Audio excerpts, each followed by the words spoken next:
Media మిత్రులందరికీ ముందుగా నా హృదయపూర్వకమైనటువంటి నమస్కారాలు. శ్రీధర్ బాబు గారు గౌరవ రాష్ట్ర మంత్రివర్యులు ఇప్పటివరకు కొంత సమాచారాన్ని దీనికి సంబంధించిన దాన్ని స్పష్టంగా చెప్పారు. అదే నేను దానికి యాడ్ చేస్తూ కొన్ని విషయాలు రాష్ట్ర ప్రజలకి అట్లాగే దేశ ప్రజలందరికీ కూడా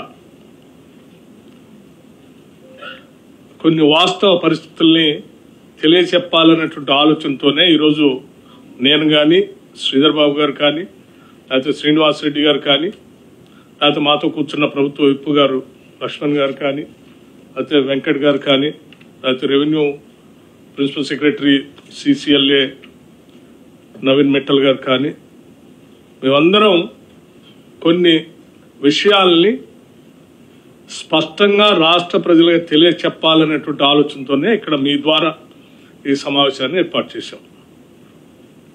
ఈరోజు రాష్ట్ర వ్యాప్తంగా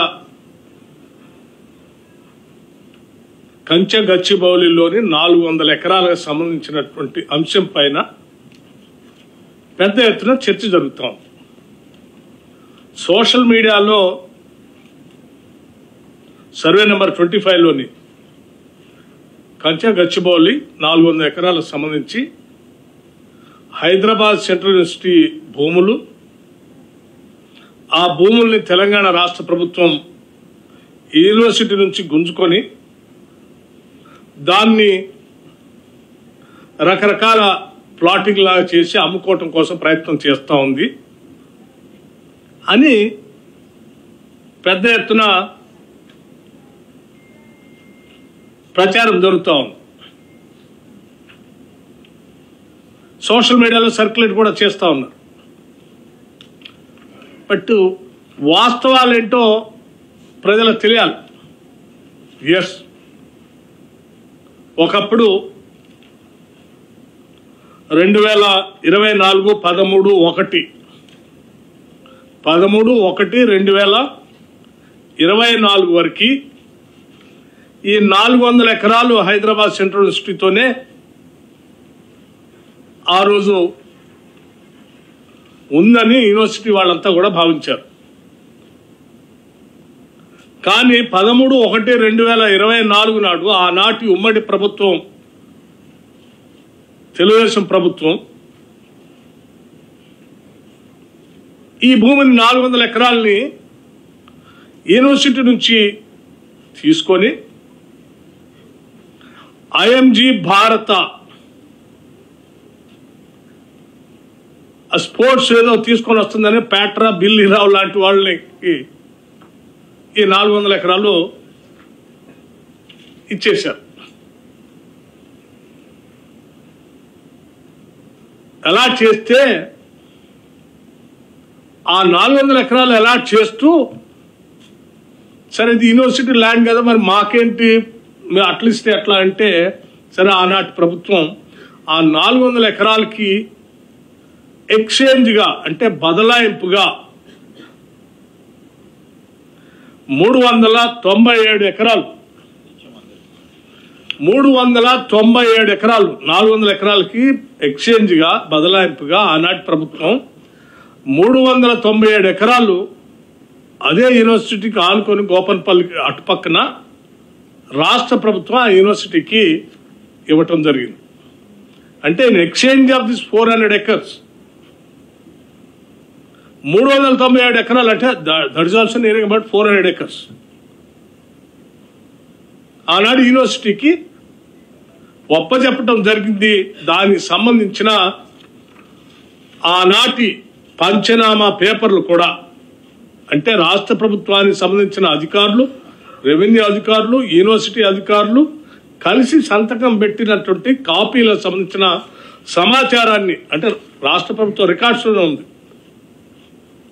ఈ సమాచారాన్ని మీకు పూర్తిగా అందించాలనే నేను ఈరోజు ఈ సమావేశం మీకు పెట్టి వాస్తవ పరిస్థితులు చెప్పాలని. అంటే ఇప్పుడు మనం మాట్లాడుకునేది, ప్రజలు సర్క్యులేట్ చేసేది ఈ 400 ఎకరాలకు సంబంధించి ఆల్రెడీ ఎక్స్చేంజ్ ఆఫ్ ల్యాండ్ యూనివర్సిటీకి ఆ రోజు ఇచ్చేశారు.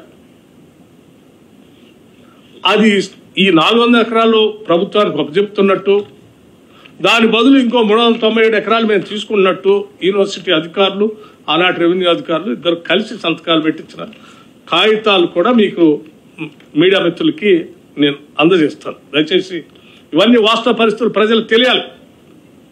ఎందుకంటే అబద్ధాలు మీదనే బతుకుతున్నటువంటి కొన్ని రాజకీయ పార్టీలు అడ్డగోలు సమాచారాన్ని ఏదో రాష్ట్ర ప్రజలకు ఇచ్చి ఓ తప్పుడు ప్రచారం చేసే ప్రక్రియకి పెద్ద ఎత్తున తెరలేపారు. అంటే వేరే దొరక్క. అందుకే వాస్తవ పరిస్థితులు ఇవ్వాలని రికార్డు తీసుకుని వచ్చి చెప్తున్నారు. పాపం తెలియనటువంటి వాళ్ళు చాలా మంది ఇది నిజమైన అనుకొని యూనివర్సిటీకి సంబంధించిన భూమిని రాష్ట్ర ప్రభుత్వం గుంజేసుకుందేమో, దానిపైన చేస్తుందేమో, లేకపోతే ప్లాటింగ్ చేసి అమ్ముకోవడానికి ప్రయత్నం చేస్తుంది అనుకున్నారు. కాదు, రాష్ట్ర ప్రభుత్వం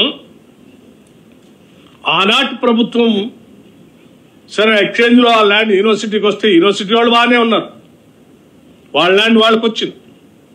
కానీ ఈ 400 ఎకరాలు ఎక్కడ పోయింది? ప్యాట్రా బిల్లీరావు అనేటువంటి ఐఎంజీ భారత్ అని ఒక ఫ్రాడ్ కంపెనీకి పోయింది. అనేది రాష్ట్ర ప్రజల ఆస్తి సొమ్ము కదా, ఈ ఆస్తి ప్రజలకే ఉండాలి, రాష్ట్రాలకే ఉండాలి కదా అని ఆ తర్వాత వచ్చినటువంటి కాంగ్రెస్ ప్రభుత్వం రాజశేఖర రెడ్డి గారి నాయకత్వంలో ఈ అలాట్మెంట్ ప్రైవేటు వ్యక్తులకు అలాట్ చేసినటువంటి భూమి రాష్ట్ర సొమ్ము, రాష్ట్ర ఆస్తి, ఈ ప్రజలకే ఉండాలి. ఇది అటువంటి ప్యాట్రా బిల్లీరావు లాంటి ఐఎంజీ భారత్ స్పోర్ట్స్లో పోతే ఎట్లా అని వారు 21/11/2006 నాడు ఆనాటి కాంగ్రెస్ ప్రభుత్వం దీన్ని క్యాన్సిల్ చేసింది.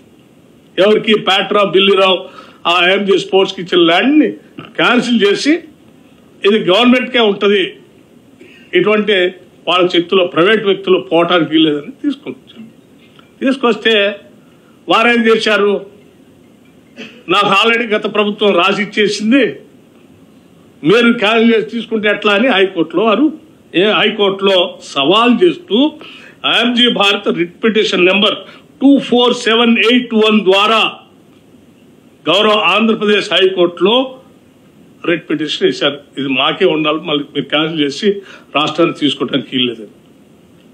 అంటే ఒక ప్రైవేట్ వ్యక్తి రాష్ట్ర ప్రభుత్వాన్ని తీసుకున్న ఆస్తిని లేదు నాకే ఉండాలి, నాకు గత ప్రభుత్వం ఇచ్చింది నువ్వు ఎట తీసుకుంటావు అని రిట్ పిటిషన్ వేశారు. ఆ రిట్ పిటిషన్ వేస్తే కాంగ్రెస్ ప్రభుత్వం ఆ రోజు క్వశ్చనే లేదు, ఇది ప్రజల ఆస్తి, ప్రజలకే ఉండాలి, రాష్ట్రానికే ఉండాలని గట్టిగా ఆనాడు హైకోర్టులో కొట్లాడుతూనే వచ్చింది. సరే, తర్వాత క్రమంలో రాష్ట్ర విభజన జరగటం, 2014లో మరి మనందరూ తెలిసిందే టీఆర్ఎస్ ప్రభుత్వం అధికారంలో రావటం, 2014 నుంచి 2023 వరకు 10 ఏళ్ళు అధికారంలో ఉన్నారు. ఈ బిల్లీరావు ఐఎంజీ భారత్ లాంటి వాళ్ళకి చేతులకి భూమి పోవద్దని ఆనాటి కాంగ్రెస్ ప్రభుత్వం అది క్యాన్సిల్ చేసి కొట్లాడింది. మరి మన ప్రత్యేక రాష్ట్రం వచ్చింది, మన ఆస్తులు మనకే ఉండాలా, మన బిడ్డలకే చెందాలా, ఈ రాష్ట్రానికే సంపద పెరగాలని కదా ప్రత్యేక రాష్ట్రం తెచ్చుకుంది. మరి దానిపైన ఈ 10 ఏళ్ళు అధికారాలకు వచ్చిన టీఆర్ఎస్ ప్రభుత్వం గట్టిగా కొట్లాడి ఆ భూమిని తెచ్చుకోకపోగా గాలికి వదిలేసింది. గాలికి ఎందుకు వదిలేసిందో తర్వాత చెప్తాను. అది ప్రైవేట్ వ్యక్తుల చేతుల్లోనే ఉంటే, ఈ ప్రభుత్వానికి రాకుండా ఉంటే ఆ ప్రైవేట్ వ్యక్తుల చేతుల్లో నుంచి ఇంకో రకంగా ఎట్లా చేసుకోవచ్చో సరే రకరకాలైనటువంటి ఆలోచనలు ఉండి దాని మీద గట్టి కొట్లాడాలి.